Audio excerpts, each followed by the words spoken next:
Film Bangkok Traffic Love Story yang rilis di Thailand pada 2009 lalu mungkin lebih mirip dengan film televisi di Indonesia yang biasa tayang pagi hari menemani para ibu memasak di rumah. Film ini terbilang receh, agak norak, dan memiliki plot kisah yang sederhana dengan alur yang dibuat ala cerita cinta sinetron atau telenovela. Meski begitu, film ini untuk sesaat mampu membuat saya terhibur bahkan tertawa, melepas penat dan bosan akibat pembatasan sosial juga tumpukan pekerjaan. Bangkok Traffic Love Story mengisahkan kegundahan Mei Lee yang menyukai seorang pria idamannya, Long, secara diam-diam. Kisah bermula dari Mei Lee yang mengalami kesepian setelah seluruh sahabatnya menikah dan meninggalkan dirinya tetap melajang tanpa kekasih di usia 30 tahun.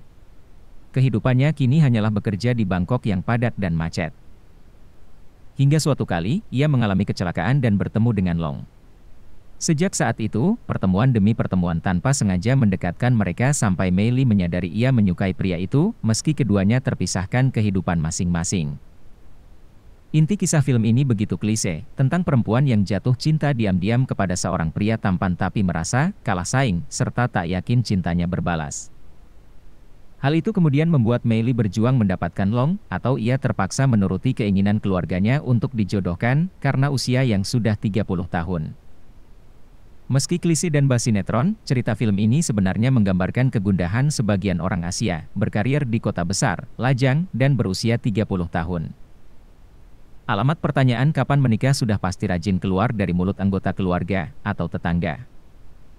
Kondisi menyebalkan itu terasa semakin sesak ketika teman-teman atau sahabat sebaya sudah melangkah menuju babak kehidupan baru dengan menikah.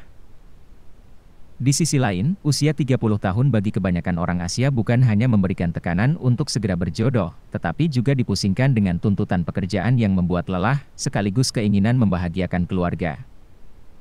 Ibarat kata, jika usia 25 adalah fase menemukan jati diri, lalu usia 27 adalah kesempatan memahami tujuan dan makna hidup, maka usia 30 adalah momentum untuk memilih di antara banyak pilihan yang muncul.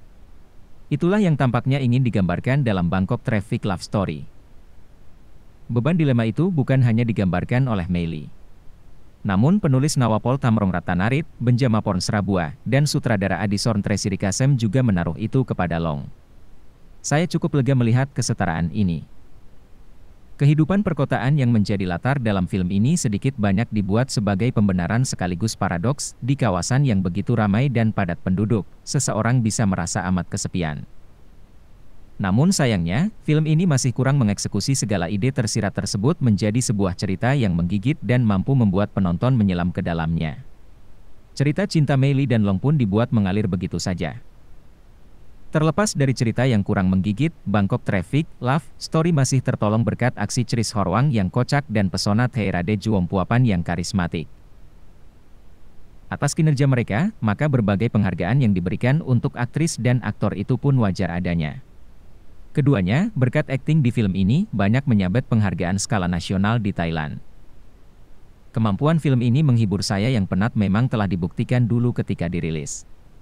Film ini sukses secara komersil dengan mendulang box office 57 juta baht di akhir pekan pembuka dan 140 juta baht hanya dalam 4 pekan tayang. Pada akhirnya, Bangkok Traffic Love Story yang kini bisa dinikmati di Netflix ini layak sebagai rekomendasi hiburan dan pelipur lara diri yang hampa karena masih mencari pasangan jiwa di usia 30-an. Tuliskan pendapat kalian di kolom komentar.